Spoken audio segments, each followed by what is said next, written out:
obviamente eso no es amigable. Y estos cambios, esta intensificación en este proceso de cultivo, en el uso de fertilizantes, en los cambios de las técnicas agrícolas que nos tocan muy de cerca a los que somos ingenieros forestales, ingenieros agrónomos. Por ejemplo, ha dado lugar a la formación de un nuevo río en San Luis. Esto es increíble, esto me parecía a mí toda una historia hasta que tuve la posibilidad de ir a verlo, y realmente no estamos hablando de un arroyito, es realmente un río, es decir, una cárcavas de 150 metros de profundidad, un río que tiene 200, 300 metros, solo a 49 kilómetros de la ciudad de Villa Mercedes. Esto es como consecuencia justamente de toda una técnica de procesos, digamos, que fue creada para una zona semiárida para almacenar agua en el suelo, con un proceso, con un cambio climático que está aconteciendo en la zona, que es justamente el aumento de las precipitaciones. Entonces, cuando se cruzan dos procesos, uno humano que intentaba, digamos, siguiendo tradiciones antiguas, aumentar la cantidad de humedad en el suelo a través de prácticas agrícolas, con un aumento de la precipitación producen justamente situaciones como esta. Era una serie de lagunas que se encadenaron entre ellas y finalmente dan origen a este río en la provincia de San Luis. Entonces las situaciones son críticas e importantes. Entonces, para resumir, digamos, desde el punto de vista biológico, es claro que la naturaleza y las contribuciones vitales a los seres humanos y los servicios ecosistémicos se están deteriorando en todo el mundo. Y como veíamos anteriormente, que hay un proceso de aceleración en los procesos físicos de la atmósfera y del mar y de lo que está ocurriendo allí, también hay un cambio justamente, una aceleración en la desaparición o cómo los sistemas ecosistémicos están siendo afectados, y esto se ha acelerado también en los últimos 50 años. Es decir, estamos viviendo un proceso global donde, impulsado de alguna forma por el crecimiento de la población, a través de una agricultura que necesita alimentar a esa población y una industria que tiene que proveerle de facilidades, hemos obviamente aumentado la concentración de dióxido de carbono, se ha aumentado justamente la producción de nitrógeno y todos los cambios que esto produce, las alteraciones en el uso de la tierra, y vemos entonces que el cambio climático y la pérdida de biodiversidad son consecuencias de estos procesos, y que aunque generalmente uno escucha muy frecuentemente hablar del cambio climático, lo que está ocurriendo en el planeta es fundamentalmente un cambio global. El cambio climático es solamente un componente de este proceso de cambio global. Entonces, aquí tenemos una definición de lo que es el cambio global para tener claro que el cambio climático es solo un componente del mismo, porque el cambio global está implicando alteraciones del clima, de la productividad de los ecosistemas en la Tierra, de los recursos del océano, que es fundamental, de los cuerpos de agua, de la composición química de la atmósfera, en los cambios que están ocurriendo en los sistemas ecológicos, que pueden alterar, vamos a ver de alguna forma, la capacidad del planeta para mantener la vida tal cual la conocemos. Si vamos a la zona, y vamos a ver claramente que comienzan, digamos, si tratamos de bajar escala y nos acercamos a Mendoza, en septiembre, octubre, cuando el Departamento General de Irrigación de los pronósticos justamente de cuál va a ser el caudal de nuestros ríos, vamos a tener este tipo de noticias donde Mendoza está viviendo la sequía más importante de los últimos 100 años, la sequía, como dice aquí, el calentamiento global de la sequía es un combo dramático para la provincia de Mendoza, fundamentalmente para el recurso hídrico. Pero por otro lado, durante el verano, las tormentas convectivas han alcanzado cierta magnitud y que generalmente antes estaban limitadas, ubicadas en la zona llana, ahora comienzan también a ascender en la cordillera y a producir procesos como estos aluviones de febrero del año 2013, 18 aluviones. Ustedes ven ese el camino internacional a Chile, para que tengan una magnitud de la dimensión de esos aluviones, que obviamente complican la vida a todos los mendocinos, a toda la gente del oeste argentino que tiene la necesidad social y fundamentalmente económica de destacar nuestra productividad hacia los puertos del Pacífico a través de esta única ruta que tenemos en la cordillera. ¿Qué ocurre todas las situaciones que estamos viviendo en la ciudad todos los veranos? Es decir, que hay un acuerdo, digamos, entre la comunidad científica en el sentido de que cada vez tenemos más eventos climáticos extremos que justamente, obviamente, están complicando la vida de todos los seres humanos. Para cerrar, digamos, no hay aún, simplemente para mostrarles, aún en la Antártida, donde el ser humano no está ahí presente, justamente la actividad, el impacto de la actividad humana a través de este proceso de calentamiento global está presente. Esto que estamos viendo es una imagen de esta ruptura, de esta grieta que se produce justamente y que da origen a la liberación de este iceberg en la calota Larsen C hace 2 años, que todavía están dando, todavía hay noticias de este iceberg que están dando por la zona sur, por el Atlántico Sur, que en su momento de desprendimiento tenía 125 kilómetros de extensión y casi 50 de ancho, 35 a 50 de ancho. 125 kilómetros, es decir, de aquí a Tunuyán de largo, un iceberg que se estaba desprendiendo o más, que se estaba desprendiendo de ese tamaño. Ustedes pueden imaginar la magnitud de los cambios que se están viviendo. Bueno, mucho se ha discutido si estos cambios que estamos viendo, como en algún momento dije, era parte de esta variabilidad natural, porque la Tierra en el pasado tuvo otra situación, momentos en los cuales la temperatura fueron más alta, en las concentraciones de dióxido de carbono también fueron diferentes. Y uno puede ver que cuando, por ejemplo, acá estamos analizando cómo ha variado la temperatura del planeta en los últimos 820.000 años. Esto es un lugar sobre la Antártida, nosotros estamos viviendo aquí, para los geólogos este es el año cero, es decir, el presente. Estamos viviendo en esta mesetita, que es lo que llamamos como el periodo interglacial, lo que yo comentaba que era el Holoceno, y que cuando hablábamos antes de la glaciación ocurrió hace 21.000 años, este es el cambio de 4 o 5 grados, y del que les hablaba estamos viviendo acá en el presente. Pero si uno se remonta prácticamente 1 millón de años en la historia planetaria, va a ver claramente que en el pasado también existieron periodos cálidos y existieron glaciaciones, es decir, que existió, y algo que uno saca de esta figura es que, para colmo, si bien hay una cierta periodicidad, ninguno de estos eventos ocurrieron exactamente con la misma ciclicidad, digamos, o con la misma, de la misma forma. Si bien hay una cierta periodicidad que está asociada pues, fundamentalmente a la cantidad de radiación solar que llega al planeta, siempre hay alguna combinación que los hace diferentes. Entonces, si hay algo que caracteriza el clima es justamente su enorme variabilidad. Y de allí entonces que ha sido todo un desafío justamente para la comunidad científica tratar de probar que este proceso justamente de calentamiento que estamos viviendo forma parte, es algo distinto de esto que vemos que es la variabilidad natural del sistema climático. Acá simplemente para mostrarles que estas variaciones que estamos viendo en estos ciclos que estamos mirando aquí, Ricardo, están asociados fundamentalmente a la cantidad de radiación solar. ¿Sí? Hay una pregunta. Sí, adelante. Si el aumento de temperatura que se está dando actualmente es debido a las emisiones de gases, ¿por qué se daban antes, hace tantos años, cuando estos gases no se liberaban, como los fluorocarburados y eso? Excelente. A los de efecto invernadero. Bueno, gracias, Sabrina, por la pregunta, porque justo esto va a responder, esta figura va a responder que es un poco compleja. Fíjate que aunque parezca que, aunque a uno le cuesta entenderlo, porque está fuera del rango de lo que uno puede ver como ser humano, la Tierra se mueve alrededor del Sol con una serie de ciclos, y uno de ellos es el de la excentricidad de la órbita. Es decir, la órbita de la Tierra en algún momento es más elíptica y en algún momento es más circular. Y eso ocurre en un proceso que tiene justamente un ciclo, un proceso astronómico que ocurrió y va a seguir ocurriendo, que tiene justamente un ciclo de uno de estos eventos que estamos viendo, estos periodos interglaciares aquí, como el que estamos viendo acá, y que vemos hace 125.000 años atrás, 250.000 atrás, están asociados justamente a esa cantidad de radiación. Es decir,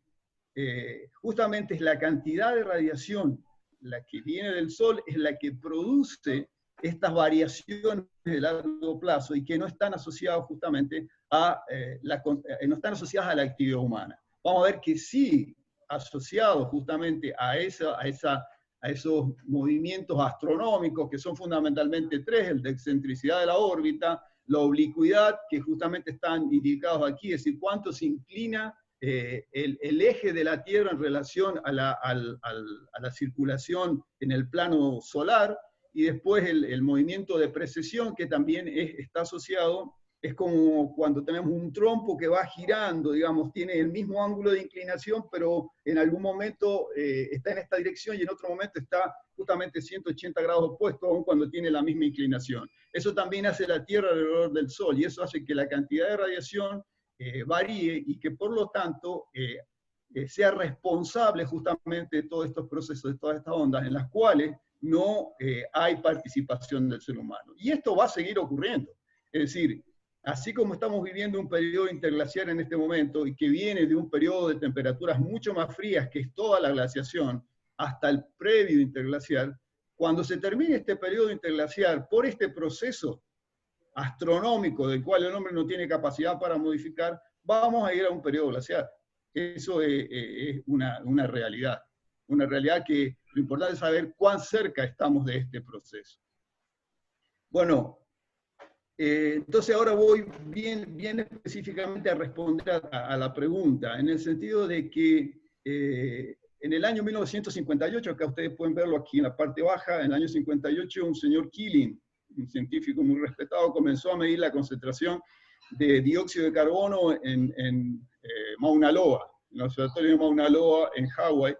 Y bueno, esta curva que él comenzó a medir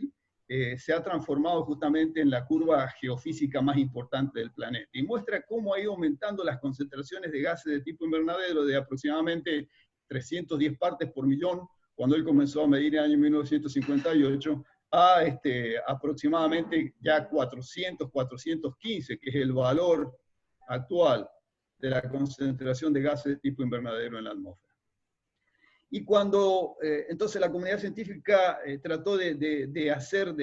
ver que estábamos produciendo este aumento de concentración de gases de tipo invernadero, también salió gente, obviamente, porque vamos a ver que hay intereses económicos muy fuertes asociados a esto, y salió a decir, bueno, pero esto puede ser parte de un proceso natural también, un proceso natural, y que el hombre no tiene nada que ver con este aumento en la concentración de gases de tipo invernadero, por lo cual el hombre no es responsable de este incremento de dióxido de carbono. Entonces fue todo un desafío para la comunidad científica cómo tratar de poder explicar si esto era de origen antrópico o no. Y para ello se recurrió justamente a los testigos de hielo en la Antártida. Es decir, en la Antártida siempre están las temperaturas por debajo de 0 grados, entonces cuando nieva, la nieve cae y la nieve no se derrite. Al año siguiente cae otra nieve, así cada año se va acumulando la nieve y va formando capas. Y esas capas, digamos, no se derriten, y con la presión misma de la nieve y el frío se van transformando en hielo. Pero como la nieve no es compacta, va atrapando justamente burbujas de aire que quedan atrapadas en el hielo. Entonces, analizando la concentración de gases de tipo invernadero, es decir, de dióxido de carbono fundamentalmente, en esas burbujas que quedan atrapadas por cientos, por miles de años, yo puedo ver cómo ha ido cambiando la concentración de gases de tipo invernadero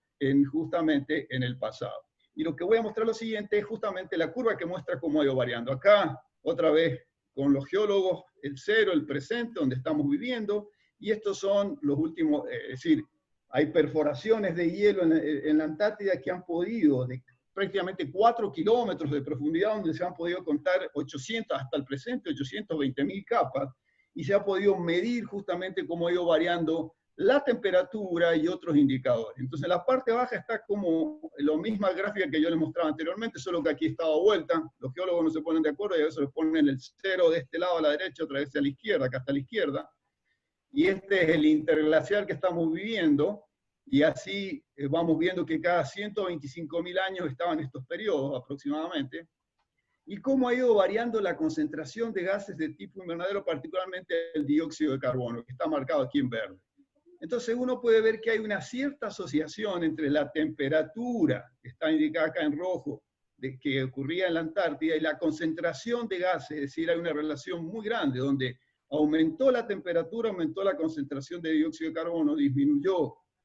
el dióxido de carbono disminuyó la temperatura. Y esto ha estado ocurriendo por 820.000 años. Y que el dióxido de carbono ha estado fluctuando entre 180 partes por millón, y como veíamos cuando el señor Keeling comenzó a tomar, en aproximadamente 310 partes por millón. Y que en el pasado,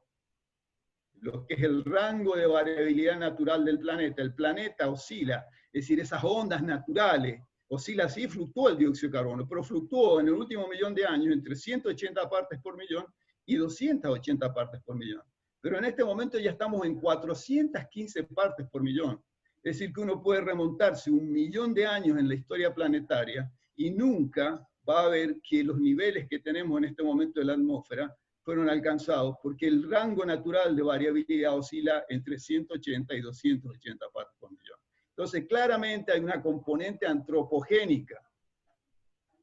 y que muestra claramente que es el ser humano que es el responsable de este incremento actual que estamos viviendo en dióxido de carbono, y vamos a ver en este proceso de calentamiento del planeta. Aquí están las emisiones de gases de efecto invernadero, cuáles son los contribuyentes, y decíamos que los combustibles fósiles y la deforestación son los dos más importantes, y voy a apurarme un ratito antes de que otra vez el Zoom nos deje afuera. Y ustedes, me parece súper interesante porque aquí esto nos conecta a nosotros muy particularmente. Acá están las fuentes y los sumideros de dióxido de carbono desde el año 1870, cuando la concentración de dióxido de carbono en la atmósfera estaba en 288 partes por millón, a la concentración en el año 2017 de 405 partes por millón. Y aquí están quienes han contribuido a este aumento, fundamentalmente la quema de carbón, la quema de petróleo, la quema del gas, la producción de cemento y los cambios, digamos, decíamos, todo este proceso de deforestación, los cambios en el uso de la tierra por el ser humano, han sido los que han contribuido a este aumento. Pero que a su vez, y esto es muy interesante porque aquí está el rol justamente de la agronomía, de la agricultura, del tema ambiental, así como la tierra ha contribuido con 88 partes por millón a este aumento de la concentración, también ha contribuido a disminuir con 89, es decir, a su vez todavía la disminución ha sido más importante, porque justamente los cambios asociados a la actividad humana y en algunos lugares del planeta, como ha habido procesos importantes de reforestación, de alguna forma, digamos, toda esta contribución asociada al cambio en el uso de la tierra, de alguna forma también ha sido retomada por la tierra. Entonces la tierra cumple un papel muy importante y fundamental en la regulación, en la concentración, justamente, o sea, el componente verde cumple un papel muy importante en este proceso. Y es lo que hace que cuando miramos aquí la curva de dióxido de carbono, realmente la variación no es la línea negra que estamos mirando aquí en la zona, el valor medio, sino que este valor rojo, que está asociado justamente a cómo la vegetación a escala global va modificando esa concentración, cuando entonces la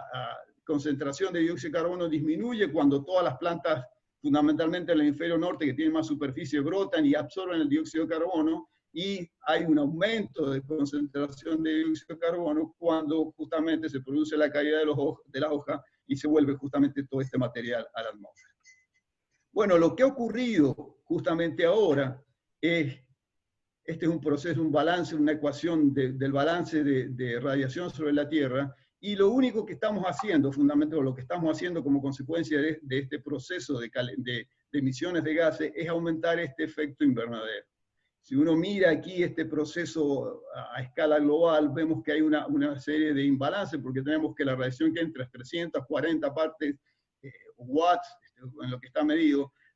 la atmósfera rebota 100 y tendría que estar saliendo 240 y están saliendo solo 249. Es decir, que hay parte de la radiación que en este momento está siendo retenida por un mayor aumento de la concentración de gases de tipo invernadero en la atmósfera.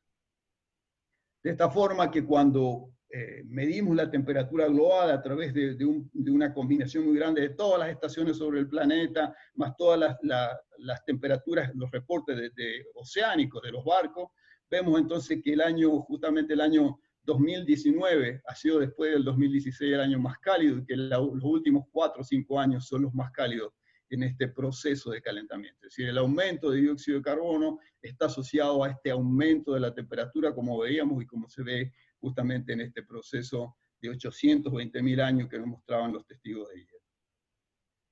Lo importante es mencionar que este proceso de calentamiento no ocurre en forma uniforme, es decir, primero no ocurre sistemáticamente, no todos los años la Tierra aumenta su temperatura en 0,1 grado centígrado, en un valor determinado, porque toda esa variabilidad natural del sistema climático sigue existiendo. Entonces hay como una componente humana en ese aumento de temperatura, pero vemos claramente que esta curva no aumenta. Aquí vemos las variaciones que están representadas en la línea negra. La roja es la línea media, pero vemos que hay variabilidad, que esa variabilidad es variabilidad interanual y está asociada a la variabilidad propia del sistema climático, que es lo que veíamos. Siempre hay una característica, pero ahora hay una componente que hace que tengamos esta tendencia positiva tan marcada al aumento justamente de la temperatura. Pero ese aumento vemos que no es, acá está representado a nivel de grilla sobre todo el planeta, y vemos que no es uniforme en todo el planeta, ¿no? Que hay sectores que se calientan más, como los sectores, como los continentes en altas latitudes, y que obviamente vemos aquí también que los continentes se calientan más que los sectores oceánicos, y eso está asociado justamente a la capacidad, a la diferencia radiativa entre la Tierra, que se calienta mucho más que se calienta una superficie de agua. Y esos cambios en la temperatura, ese proceso de calentamiento, no solo está asociado a aumentos de temperatura a escala global, sino también, obviamente, a cambios en la ubicación de los centros de acciones, y donde se ubican los ciclones y los centros ciclónicos y anticiclónicos, y eso hace entonces que la precipitación esté cambiando sobre el planeta. Y a diferencia de la temperatura, que tiene un patrón mucho más uniforme, digamos, donde todo es un proceso de calentamiento, a excepción de muy pocas regiones, en la precipitación hay situaciones muy contrastantes, y por ejemplo, una que muestra aquí claramente es todo lo que está ocurriendo sobre la zona de los llanos, es decir, la aparición de este río en San Luis como consecuencia del aumento de la precipitación en los llanos, y la disminución de la precipitación en el sector cordillerano. Entonces, que nos afecta particularmente a los mendocinos. Entonces veamos que no solo estamos hablando de aumento de temperatura, sino de cambios importantes, algunas veces de hasta un 20, un 30% del cambio en la precipitación en algunos sectores del planeta. Un resumen de lo que está ocurriendo, y aquí entonces habíamos hablado primeramente de que la Tierra está viviendo un proceso global, que es justamente este cambio global, y de los cuales el cambio climático solamente es un componente, y aquí está una definición que es interesante, en el sentido de que el cambio climático tiene algo que ver con la actividad humana, es decir, que a esa variabilidad interanual propia del sistema climático ahora se le superpone justamente la variabilidad impulsada por el hombre y que está asociada a este proceso de calentamiento. El IPCC, que lo mencionó Charlie al comienzo, es justamente este panel de cambio climático, y en su último informe, ahora estaba justamente por producir un informe en el año 2020, por efecto pandemia todo se ha postergado, pero el último del año 2014, ya, es decir, hace 7 u 8 años, el panel establece que el calentamiento en el sistema climático es inequívoco. Es decir, en este momento no podemos estar discutiendo si el planeta se está calentando o no se está calentando, eso es una realidad, y que muchos de los eventos que se están viviendo en la actualidad, desde el año 1950, no tienen precedentes, o sea, que no han ocurrido en los últimos 100 años, no han ocurrido en el último milenio. Por ejemplo, el aumento de la temperatura en la atmósfera, el aumento de la temperatura del océano, los volúmenes de nieve están desapareciendo, han disminuido, los glaciares se están retrayendo, y las concentraciones de gases, como veíamos en esa curva, prácticamente para el último 1.000.000 de años nunca han alcanzado los niveles que tienen en la actualidad. Bueno, es muy interesante todo esto que ha ocurrido con la pandemia, porque fíjense, esta es una imagen de ayer, del diario La Tercera de Chile, donde dice que el otro efecto de la cuarentena es justamente la disminución de la contaminación, menor cantidad de vehículos, menor actividad en muchos lugares, menor disminución de quema en algunos lugares, y entonces la región, por ejemplo, metropolitana de Chile tiene la menor contaminación de los últimos 30 años. Y ustedes seguramente han visto en muchos lugares donde los ciervos, los jabalíes han vuelto a las ciudades, es decir, que hay como que la naturaleza quisiera recuperar esta situación. Entonces lo interesante es pensar, bueno, y este proceso de disminución de la actividad, del impacto de la actividad humana en por este efecto de la pandemia, va a reducir justamente toda esta situación de las emisiones, todo esto que estamos viendo, todo este crecimiento desmedido del impacto de la huella humana sobre el planeta. Bueno, China ha tenido un rebrote ayer o antes de ayer de algo de 50 casos, pero fíjense que ya en China, donde la pandemia pasó, y se están comparando aquí, por ejemplo, la cantidad de la emisión de dióxido de carbono en celeste, lo que ocurrió el año pasado en rojo o marrón, no sé el color que ven, que están viendo ustedes, cómo las emisiones fueron mayores el año pasado que en la actualidad, fundamentalmente en el momento de la pandemia, lo que se gastó en energía, lo que se gastó en transporte, es decir, el dióxido de carbono emitido en relación al transporte, que el año pasado era obviamente estable, siguieron andando todos los buses, todos los trenes, disminuyó notablemente cuando se establece la cuarentena en China, pero que en este momento ya volvió prácticamente a los valores normales, y con la actividad industrial obviamente ha pasado prácticamente lo mismo.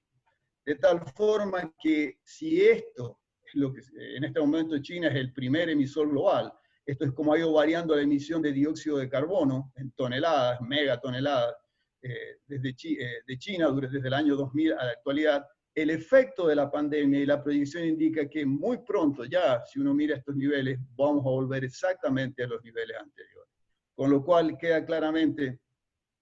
indicado que el efecto el efecto de la pandemia posiblemente sea algo puntual y que a nivel global no tenga una significancia muy grande en las tendencias, que cambie las tendencias que estamos viviendo.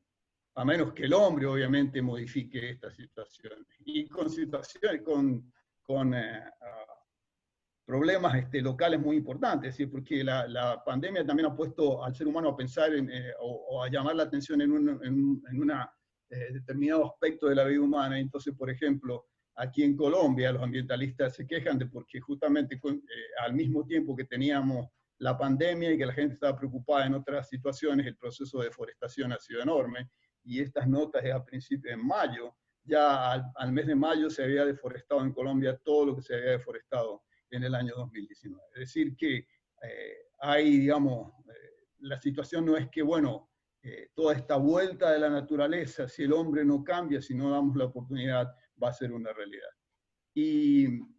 me parece súper interesante, hay una nota que les recomiendo, creo que la han estado analizando, la de Martina Eisen en la revista Anfibia, donde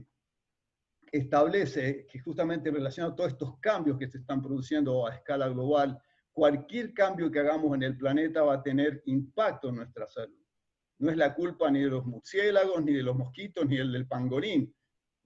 sino lo que hacemos con los ecosistemas donde viven, forzándolos a vivir en ambientes alterados. Si nosotros hemos, como se acuerdan en ese gráfico inicial, reducido enormemente la disponibilidad de ecosistemas naturales donde vivía el murciélago, donde vivía el pangolín, y ahora estamos forzando a vivir en los pocos ecosistemas, los pocos parches que quedan. Obviamente existe una posibilidad de transmisión de enfermedades, y esas enfermedades que lleguen a la actividad humana justamente asociada a un consumo, lo que se denomina en China los wet markets, los mercados húmedos, donde justamente la gente come mucho de los animales salvajes y da la posibilidad de poner en contacto al murciélago con el pangolín por la presión justamente que estamos haciendo sobre los ecosistemas, y el pangolín acercado justamente a través de ese comercio ilegal de fauna nativa que llega a los mercados y que produce este tipo de situaciones, esta pandemia. Que como dice, es verdaderamente una receta esto que está ocurriendo, que estamos haciendo para el coronavirus, y que seguramente va a costar. En ese momento el artículo tiene un mes o un mes y medio, una recesión. Realmente sabemos a esta altura que ya hay una recesión global como consecuencia de la pandemia. ¿Cuánto tiempo me queda, Pablo? No escucho porque está con el silenciado, pero bueno. 5, pero 4 y medio, pero si querés largamos una tanda más, como vos quieras. Bueno, yo no quiero abusar, eso depende de usted, yo no quiero abusar Depende de los chicos. Bueno, claro. Vamos a largar una más, larguemos una más, el que se prenda se queda y el que no, no. Bueno, perfecto. Entonces, seguramente vas a tener que volver a hacer otra invitación y circular. En teoría deberíamos poder entrar con esta misma. Si quieren, por las dudas, ya programo otra para que lo copien. Yo te diría. Porque no dejaba. Bueno. Entonces, ¿qué es lo que, bueno, volvemos al tema, entonces cuando uno dice, bueno, hay evidencia de cambio climático, y yo, bueno, sentado acá, estoy mirando la ventana de mi casa y todo este tipo de cosas, uno posiblemente dice, no, todo está como era entonces, como era en el pasado, pero cuando uno comienza a analizar, comienza a charlar con la gente, comienza a ver situaciones que están ocurriendo, es claro que sí, que hay cambios muy importantes. Y, por ejemplo, esto es muy cerca, aquí en Mendoza, está la cuenca del río Atuel, la fotografía del año 1914, cuando el doctor Grueber comenzaba a estudiar la geología de la región, este es el glaciar del Humo, y ustedes pueden ver este glaciar que tenía casi 2 kilómetros de extensión, esta lengua, que en el año 84, cuando comenzamos a trabajar en la región, ya había prácticamente desaparecido en forma completa.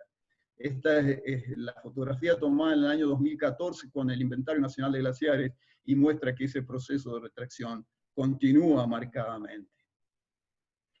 La foto de la izquierda es para el glaciar Lanín Norte, es fotografía de Perito Moreno, cuando estaba trabajando en la delimitación, estableciendo los límites entre Argentina y Chile, y esta fotografía también del año 2017, y ustedes pueden ver la enorme retracción, prácticamente desaparición de más de 1,5 kilómetros de la lengua del glaciar como consecuencia de los cambios que estamos viviendo. Y no solamente la desaparición de gran parte del glaciar, sino ustedes pueden ver el cambio en magnitud de la calota superior que tenía el Cerro Lanín, esto en la provincia de Neuquén, en el año 1896, y lo delgado de lo que tenemos en la actualidad. Y así podemos ir mirando, esto también es para otra imagen, podemos ver cientos de glaciares en Argentina y toda la situación es similar. Fotografía del año 1931 del padre Agustín del glaciar Viedma, este campo de hielo patagónico sur, este glaciar desciende del campo de hielo, la posición en 1931 en la figura del año 1900. Ricardo, sí. Hay una pregunta. Sabrina. Sí. Sabrina, adelante.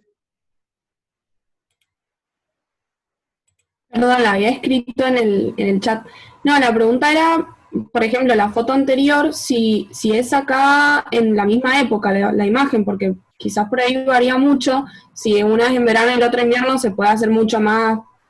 como brusca la diferencia, o no sé si son nieves eternas esas. No, o sea, claro, eso no es nieve, eso es hielo. Ese glaciar fundamentalmente es una masa de hielo. A diferencia de la nieve, es muy importante lo que estás marcando. Es decir, si uno toma esta fotografía, si esa fotografía de Moreno hubiese sido no en febrero del año 96, de 1896, si hubiese sido, por ejemplo, en julio, eso estaría totalmente blanco, totalmente cubierto de nieve y no podríamos distinguir el glaciar. Lo que estamos viendo es cuando febrero, ya pasó el verano, fundamentalmente los meses cálidos de noviembre, diciembre, enero, se derritió toda la nieve y lo que estamos viendo es el glaciar. Esta fotografía también es de febrero del 2017 y por eso la importancia de volver en el momento oportuno para ver esto. Entonces uno puede ver allí que la nieve se fue totalmente. Si volviéramos posiblemente ahora, en este momento, después de las nevadas que han habido en cordillera, fundamentalmente en la zona del norte de Patagonia, la foto de Moreno, si hubiera sido de invierno, y la foto actual hubieran sido iguales, porque ambas hubieran estado totalmente cubiertas, como decís, por la nieve, cubierto de blanco. Entonces Perfecto. Es muy importante el momento, claro, es muy importante el momento, porque si no, la información, obviamente, no es comparativo, pero a diferencia de lo que estamos viendo en estas imágenes, lo que estamos viendo en las imágenes anteriores, es fundamentalmente el hielo, no es la nieve. Si bien, por ejemplo, en este caso sí hay algo de nieve en la parte muy alta, pero es fundamental